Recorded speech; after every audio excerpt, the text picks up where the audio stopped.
Welcome back to North of the Rod. I'm your host, Karen Wyman, coming to you from Vaden of Beaufort. I'm joined this afternoon by Janie Lackman from the Fripp Island Turtle Program. Hi, Janie. Hi. How are you? I am doing great. Thanks for having me today. I'm so glad to have you back. I know last time we talked about habitat, but now we're going to talk about turtles. Totally turtles.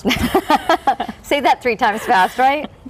So, you know, I'm very familiar with what you do out at Fripp Island, and there's lots of people who live here in the community who come out and volunteer their time, but there may be people new to Beaufort in the community who are not so familiar. There may be people who are not familiar with ever living by or close to the water. So for those people who are not so familiar, give us some background and what the Fripp Island Turtle Program is all about. Okay, well, the Fripp Island Turtle Program is a nonprofit volunteer program permitted by the South Carolina Department of Natural Resources. Our program is very similar to other islands, and each island has a similar way that they handle things permitted by DNR. But what we do is we go out each morning looking for signs of nesting. So we're looking to see if we had turtles come in. If we do have signs of nesting, and of course the biggest sign is turtle tracks.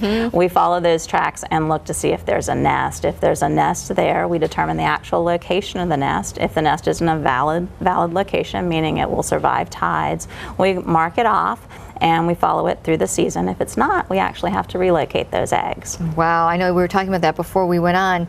And so tell us exactly when turtle season is. I mean, we've just begun, is that right? Well, we're over a month into turtle season, and it's been a big nesting season so far. Turtle season actually starts in May and it goes through until October. The nesting portion is May, typically mid-May to mid-August, but we can have hatchlings all the way into October. Wow, so it's a really long season. It is. Wow, I mean, and one of the things that we know is really important, particularly for the hatchlings, is the light. Is that right? That is correct. So lights out, lights out, lights out. And it's important for not just the hatchlings, but also for the mama turtles. When the mother turtles are coming in to lay, lights can actually deter them from nesting. And if they're in that critical point where they need to drop those eggs and they're deterred from nesting due to those lights, they're going to drop them in the ocean. So we could lose an entire clutch. Right. Typically with the mamas, it's just confusion with the lights, but we want to give them as much, you know, as they need to make those nests. And with the hatchlings, it can be deadly. Absolutely right. So if they hatch and the lights are on, they're going to go in the opposite direction as opposed to walking in toward the water. Correct. And talk about the size of these nests. How many turtles or eggs, you know, sometimes will be produced from one nesting? Sure. Each turtle is going to lay 4 to 6 clutches a season, and they come in roughly 2-week intervals. And each of those clutches is going to be approximately 120 ping pong or golf ball size eggs. Wow, so one mother will come in that many times during one season. Correct. And lay 4 to 6. Wow, amazing. Didn't know that. Something new that I learned, right? So are there simple and easy ways for people who may want to, maybe they want to volunteer, maybe they just want to be an observer, to be involved? Yes, there are lots of ways to be involved. Of course, we love people to come out and volunteer with us or walk with us in the morning, but if you're not an early morning person, there's still things you can do to help sea turtles.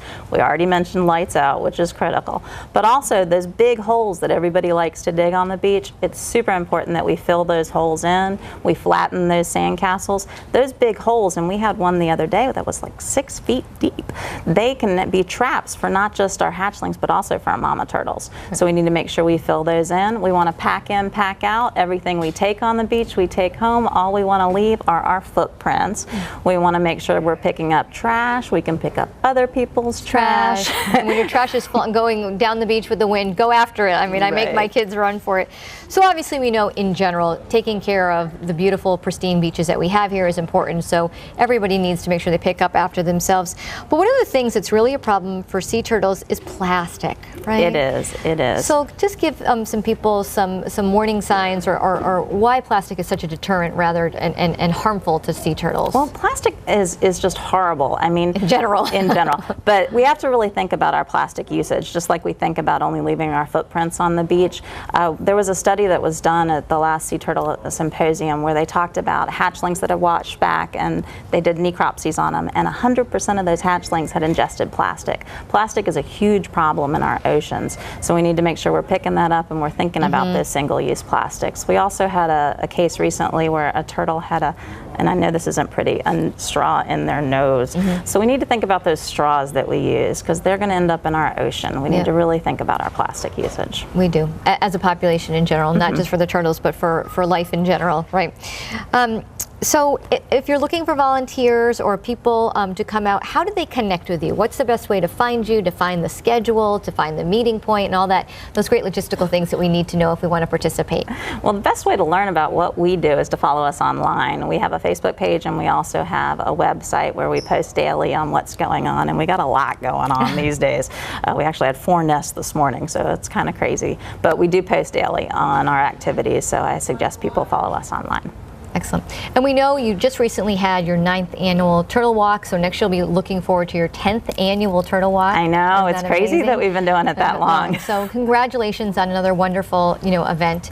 I know it's just important for everybody to be able to participate and give back or give to in any way that they can to help the great cause that you're supporting here on Fripp Island. Well, thank you. And we support actually the Sea Turtle Hospital as well with that Turtle Crawl fundraiser.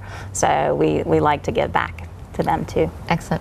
I so appreciate you coming on and being a guest and sharing one of the great and beautiful things that happens here in Buford during the summertime. Thank you for all the work that you do in our community, Janie. Really appreciate it. Thank you for having us today. Absolutely. That wraps up this edition of North of the Broad. Hope you join us next time.